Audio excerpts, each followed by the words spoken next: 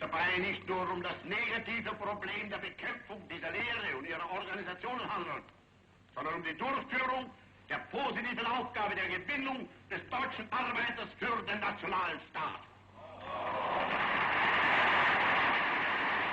Die Reichsregierung beabsichtigt daher nicht, durch dieses Ermächtigungsgesetz die Länder aufzuheben. Wohl aber wird sie diejenigen Maßnahmen treffen, die von nun ab und für immer eine Gleichmäßigkeit der politischen Intentionen in Reich und in den Ländern gewährleisten. Es ist Sache des Reichstags nunmehr seinerseits eine klare Stellung einzunehmen. Am Schicksal des Kommunismus und der sich mit ihm verbrüdenden anderen Organisationen ändert dies nichts.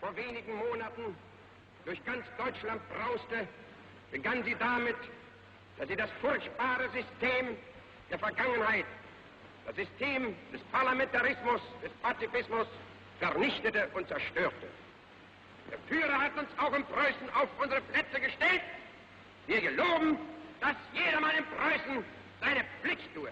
Der preußische Staatsrat ist eröffnet, und er ist eröffnet mit dem Rufe unser Führer Adolf Hitler, des Deutschen Reiches Kanzler, ein Treiber Sieg Heil!